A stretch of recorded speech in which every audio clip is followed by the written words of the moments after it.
ভারত যে কাউকে ভয় পায় না তা আবারও বুঝিয়ে দিল ভারত। তেল নিয়ে আমেরিকাকে মোক্ষম জবাব দিয়ে দিল ভারত। আরও কোণঠাসা হয়ে পড়লেন ট্রাম্প।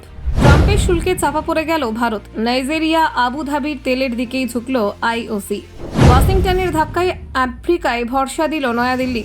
রাশিয়া ইস্যুতে চরম অস্বস্তি ট্রাম্পের। 50% শুল্ক বসিয়ে চাপে পড়ে গেল ভারত। তাই এবার আমেরিকার মুখে ঝামা ঘষল ভারতীয় তেল নীতি। নাইজেরিয়া থেকে 20 লক্ষ ব্যারেল আনছে ভারত। আফ্রিকার তেলেই ভরসা রাখছে ইন্ডিয়া।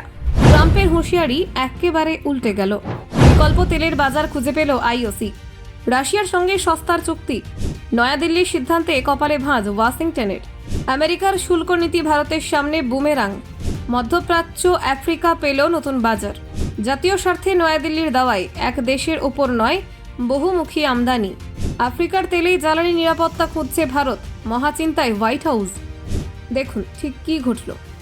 আমেরিকার সঙ্গে ভারতের সম্পর্ক বরাবরই বহুস্তরীয়।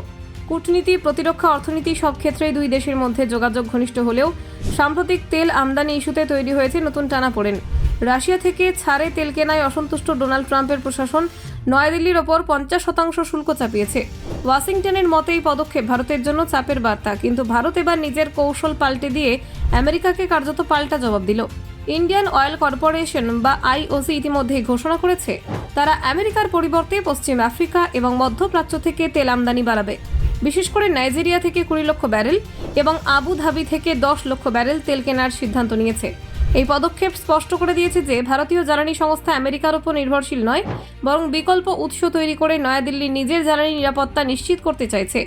একসময় আমেরিকা থেকে আইওসি 50 লক্ষ barrel West Texas intermediated crude oil কিন্তু সাম্প্রতিক শুল্কনীতির জেরে সেই আমদানির পথ বন্ধ হয়েছে। ফলে আইওসি বিকল্প বাজার খুঁজে বের করতে বাধ্য হয়। এই পরিস্থিতিকে সুযোগ হিসেবে ব্যবহার করছে আফ্রিকা এবং মধ্যপ্রাচ্যের দেশগুলি। নাইজেরিয়ার আগবামি এবং উশান গ্রেডের তেল এখন ভারতের ঝুলিতে আসছে টোটাল এনার্জির মাধ্যমে। শুধু তাই নয়, আবুধাবির দাস ক্রুড থেকেও 10 লক্ষ ব্যারেল কেনা হয়েছে। এই সিদ্ধান্ত ভারতের জ্বালানি আমদানির বহুমুখীকরণের নীতি আরও স্পষ্ট করেছে। বিশ্ব অর্থনীতিতে প্রতিযোগিতার এই বাজারে ভারত এখন নিজের শর্তেই তেল কিনতে চাইছে। ট্রাম্পের চাপ সৃষ্টি করার মূল কারণ হলো রাশিয়া। আমেরিকা ও পশ্চিমী দুনিয়ার নিষেধাজ্ঞা উপেক্ষা করে ভারত রাশিয়া থেকে তেল কিনতে থাকে।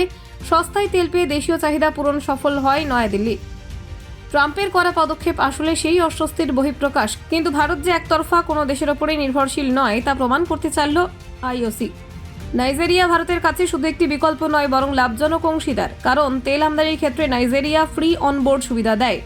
এর অর্থ তেল জাহাজে তোলার খরচ বহন করবে নাইজেরিয়া নিজেই। ফলে ভারতের জন্য ব্যয় অনেকটা কমে যাবে। Bureau report, Bangla digital TV.